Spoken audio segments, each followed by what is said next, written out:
మాయాజాల పాత్ర. ఒకప్పుడు ఒక చిన్న గ్రామంలో రాము అనే బీద రైతు ఉండేవాడు. అతను రోజూ పొలం పనులు చేసి కష్టంగా బ్రతికేవాడు. ఒకరోజు రాము తన పొలంలో లోతుగా తవ్వుతున్నప్పుడు ఒక పురాతన పాత్ర కనిపించింది. ఆ పాత్ర చాలా ఆకర్షణీయంగా కనిపించింది. పైన పసిడి చుట్టూ ఉండి, మధ్యలో పురాతన భాషలో రాసిన మంత్రాలు ఉన్నాయి. రాము ఆశ్చర్యపోయాడు. ఇది ఎంత అందంగా ఉంది! కాని ఇది ఎందుకు ఇక్కడ ఉంది? అని ఆశ్చర్యపడ్డాడు. ఆయన ఆ పాత్రను ఇంటికి తీసుకెళ్లాడు. అతను కాస్త భోజనం చేసిన తర్వాత వంటకాలు వేసిన గిన్నె పాత్రలో వేసి పెట్టాడు. మరుసటి రోజున లేచి చూశాడు. ఆశ్చర్యం! ఆ వంటకం 2 అయిపోయింది. 1 పెట్టాడు, 2 అయ్యాయి. ఆ సందర్భం నుంచి ఏ వస్తువైనా ఆ పాత్రలో పెట్టితే అది రెండవది తయారవుతుంది. రాము చాలా ఆనందపడ్డాడు. అతను 1 పెట్టి, రెండవది తీసుకుంటూ తన జీవితాన్ని మెల్లగా మెరుగుపరచసాగాడు.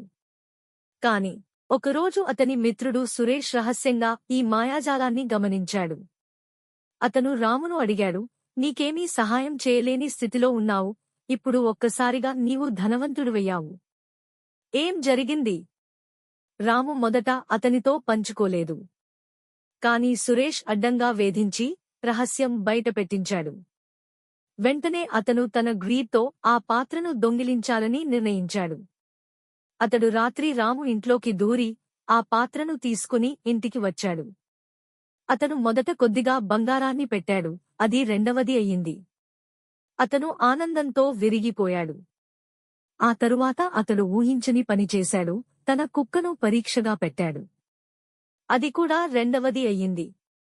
ఆనందంగా ఉన్నాడు. తర్వాత తాను తనే ఆ పాత్రలో చూసుకోవాలని అనుకున్నాడు. ఓ అరిచాడు. దానిలోకి వంగి చూశాడు. ఆవునకు తర్వాతి క్షణంలో 2 సురేష్లు ప్రత్యక్షమయ్యారు. వారు ఒకరినొకరు గమనించి కలవలేదు.